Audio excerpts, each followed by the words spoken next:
relief. Then you're also trying to pass a health care bill and tax cuts. Well, we have 50 votes in Congress and the Senate. We'll get you those 50 votes if you include XYZ HBCU funding and also criminal justice reform and also fair housing initiatives in it. That's cutting a deal. Instead of having that, we've got Maxine Waters and Al Green yelling about they're going to impeach the president, and they don't have enough votes to make a peach pie. So it doesn't make any sense what our leadership is doing. They're not leading. They're just being reactionary. They're a publicity force as opposed to an actual force to create opportunity for HBCUs and for our communities. Well, yeah, because Maxine too busy trying to reclaim her time. That's what she's doing. Well, I hear people say that when she says she's going to reclaim her time, she hasn't passed a bill since, I think, 2010. So how much more time do you need to reclaim if you haven't passed a law in 7 years? Can the voters reclaim their time from you? Right. This is the HBCU Report. Rob Calloway on the line with attorney Robert Patillo. Just talking a little legal stuff, sports stuff. You know, it all goes hand in hand these days.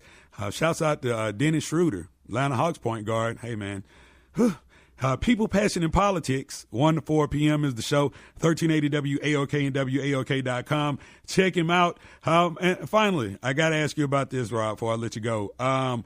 This week, we had 10 people arrested. We had some assistant coaches. We had some shoe executives and several other people, recruiters, arrested in connection with this grand scheme in the NCAA where they were funneling money to recruit families, and this thing is getting bigger by the day. So what is your opinion on this, and where do you see this thing going?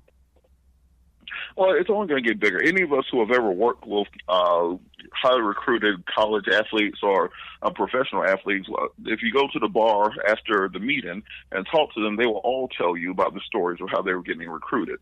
Their mama got a car, their cousin got to go to college also, they got money, so on and so forth. So this is an open secret that highly sought after recruits don't just pick the school based off of the library program or based off of the campus atmosphere. That clearly there's more things that go into this, and I think this is only going to expand because as more people get arrested, more people are going to start snitching, which is going to start expanding the probe out further. So we're going to see federal racketeering charges. We're going to see federal charges for various individuals who are connected with this. And frankly, I think this is going to finally put a hole in that whole concept, that fake concept we have of the student athlete or amateur athletes. These are paid entertainers for the school. That's what they are. Their primary job is to provide entertainment services which get the school revenue. Their secondary or maybe even tertiary job is to be an actual student. This may be the final nail to get athletes paid for their time on campuses, reform to practice schedules, reform to travel schedules, to make sure these students are actually learning while they're at high-rated universities and not just being used as cash crops. I think most of us have the story where someone from our hometown went to a large university, and they couldn't read when they got there. They played till they blew up their knee, and then they sent them back home still not able to read. Absolutely. We have to make sure that our student athletes aren't just being a pipeline to keep the other school programs open. Even if the football and basketball team are 80 or 90% black, normally the rest of the university might be 20 or 30% black. So you're using free black labor to bring in billions of dollars to keep the rest of the school's programs running. And I don't think anybody thinks that system is being fair. And then maybe one or two people out of that school will end up going pro and making millions of dollars. The rest of them just end up back home with head injuries. So we have to make sure that we're protecting these athletes and changing the culture of the NCAA, not just seeing these students as being a cash crop. And there it is. That's why he joined the show, bringing perspective to the conversation. People, Passion, Politics is the show. You can hear him Sundays from 1 to 4, 1380 WAOK in Atlanta and WAOK.com. Robert Patillo, attorney Robert Patillo, Reverend Dr. Robert Patillo.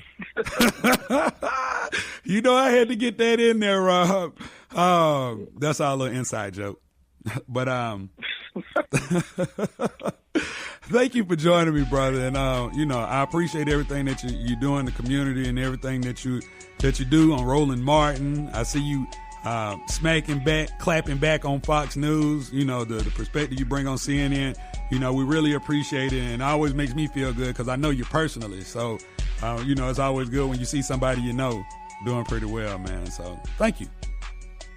Thanks. Anytime, you're my day one, so I'm always here for you. Absolutely, man. Robert Patillo, HBCU Report. We'll be right back after these words.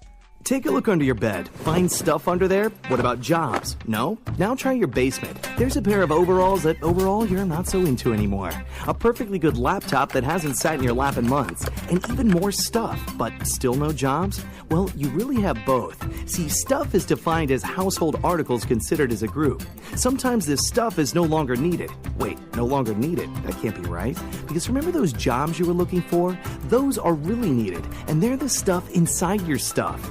Even inside that winter coat that moved with you to Phoenix. Our job is to unlock those jobs, and it starts when you donate your stuff to your local Goodwill. Here's how we do it. When you donate to Goodwill, we sell your stuff to provide job training for people right here in your community.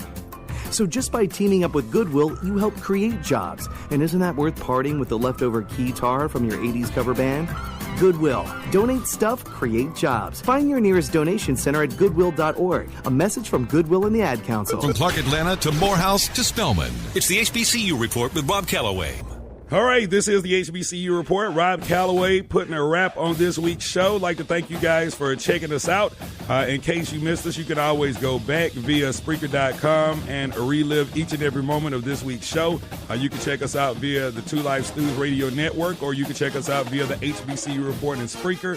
We're also available on the TuneIn Radio app and iHeartRadio, Google Play Music for Android, and iTunes. So you can always relive any moment of the HBCU Report, even going back to previous seasons. So I'd like to thank this week's guests, Rod Broadway, James Spady, and attorney Robert Patillo. And of course, I'd like to thank you because without you, the listener, there would be no HBCU Report. So until next week, I want you guys to go out and have a great weekend. And please enjoy some of this great football action. It's the HBCU Report with Bob Calloway.